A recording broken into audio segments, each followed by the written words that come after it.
मम्मा एक बात बताऊं? जाकर अपने पापा को बताओ, मुझे रसोई का काम करने दो।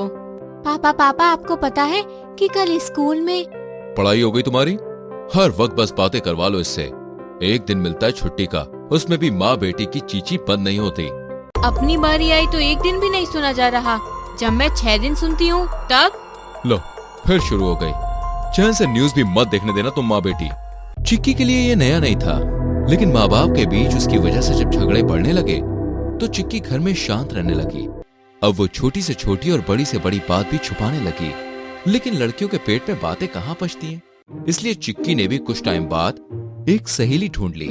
अगर तुम ना होती तो पता नहीं इतनी बातें किससे शेयर करती। वो है ना जो हर आधे घंटे बाद मैसेज कर देता है। पागल, जब तुम्हारा होगा तब पूछूंगी।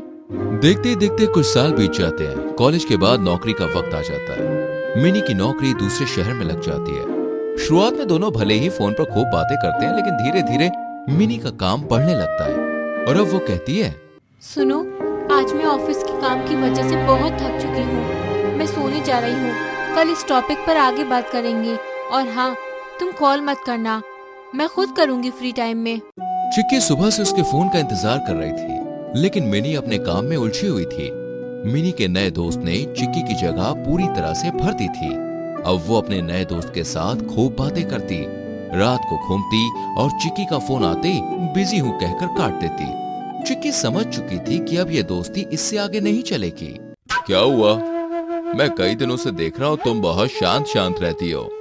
कोई बात करने के लिए होता भी तो नहीं है। ऑफिस में सब अपने अपने काम में बिजी रहते हैं। घर जाओ तो माँ बाप का झगड़ा। एक दोस्त थी, अब तो वो भी फोन नहीं उठाती। इस मामले में मैं तुमसे अलग नहीं हूँ। मेरा भी यहाँ कोई दोस्त नहीं है। पर सब आपकी इज्जत करते हैं। इज्जत नहीं करते, मुझसे डरते हैं, और जो आपसे डरता हो उससे अपने दिल की बातें नहीं की जाती। हाँ, ये तो है। लेकिन तुम नहीं डरती? नहीं, ऐसी बात नहीं है। अच्छा, मेरे जाने का वक्त हो गया, कल मिलते हैं। पर कल तो संडे है। हाँ, परसों। अरे यार, कितनी बुद्धू हूँ मैं। वो सोच रहा होगा इसे दिन तक याद नहीं रहते। अजीब है ना, 5 मिनट की बातचीत में लड़की ने बता दिया कि उसकी लाइफ में ऐसा कोई इंसान नहीं है जिससे वो दिल खोलकर बातें कर सके। बात समझ चुका था कि लड़की कहीं न कहीं एकदम अकेली है और इसके इसी अकेलेपन को दूर करने के नाम पर वो आसानी से उसका फायदा उठा सकता है। वही चिक्की इस बात से अनजान बास के साथ ऑफिस में घंटों बिताने लगी। एचआर से कहकर उसने अपनी सीट भी बास के साथ सेट करवा ली। ये दोस्ती अब प्यार में बदल चुकी थी। अरे यार, कल फिर संडे है। तुम संडे से इतना चढ़ती क्यों? देखो, सब यहाँ कितने खुश हैं कि कल संडे है, और तुम हो कि। यार क्या बताऊं, संडे के दिन सुबह सुबह माँ बाप का झगड़ा तय है और उनके इस झगड़े में वो दोनों सुबह सुबह मुझे कोसने लगते हैं कि काश मेरी जगह बेटा पैदा होता। अच्छा, ऐसी बात है तो मेरे पास एक आइडिया है। तुम घर पर बोल देना ऑफिस में ओवर टाइम है। और फिर चलेंगे कहीं घूमने। और क्या। बाज और चिक्की का ये रिश्ता अब एक कदम और आगे बढ़ चुका था। ये मुलाकात की बस शुरुआत भर थी। चिक्की भी घर के झगड़े से दूर बाज के साथ समय बिताना पसंद करती थी। मुझे लगता है कि अब हमें शादी कर लेनी चाहिए। पर मेरे घर वाले मेरी शादी बाज से क्यों करेंगे? तुम मुझसे प्यार नहीं करती, मैं तुमसे प्यार नहीं करता। क्या हम दोनों अपनी लाइफ में सेटल नहीं हैं? और अगर प्यार नहीं था तो इतने महीनों से इस रिश्ते का क्या मतलब था? चिक्की सोच में पड़ जाती है, क्योंकि वो अपने हमसफर के रूप में जैसा इंसान चाहती थी, बाज बिल्कुल वैसा ही इंसान था। दोस्ती के नाम पर भी बाज के अलावा कोई नहीं था, और परिवार तो बस कहने के लिए परिवार था। असल में तो रिश्ता बाज ही निभाना था। ऐसे में चिक्की कुछ देर सोचने के बाद फैसला करती है कि वो घर से भाग जाएगी। मैंने घर से आज जेवर चुरा लिए हैं और कुछ पैसे भी हैं। अरे पर इसकी जरूरत नहीं थी।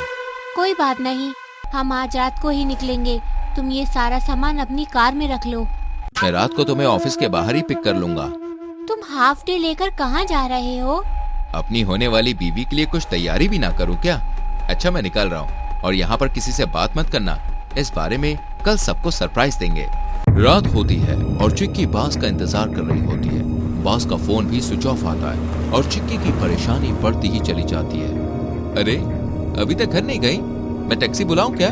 देखो, इतनी रात को सेफ नहीं है यहाँ पे। नहीं, वो बाज लेने आने वाला है, आप जाइए। पर उसकी तो शाम को फ्लाइट थी ना। फ्लाइट? बाज तो अपना काम करके निकल चुका था और मासूम चिक्की, उसे तो मालूम ही नहीं चला कि क्या हुआ। इसलिए कहते हैं कि माँ बाप को अपने बच्चों को बचपन से इतना प्यार करना चाहिए कि वो प्यार की तलाश में किसी गलत आदमी से ना जा मिले।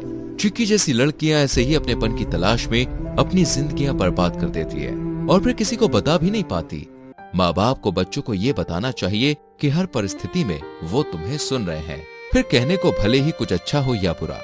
दोस्तों, कहानी अच्छी लगी हो तो लाइक और शेयर कीजिए। आने वाली कहानियों को देखने के लिए चैनल को सब्सक्राइब करके बेल आइकन प्रेस करो, जिससे आने वाली कहानियां मिस ना हो। मिलते हैं अगली कहानी में, तब तक के लिए बाय बाय।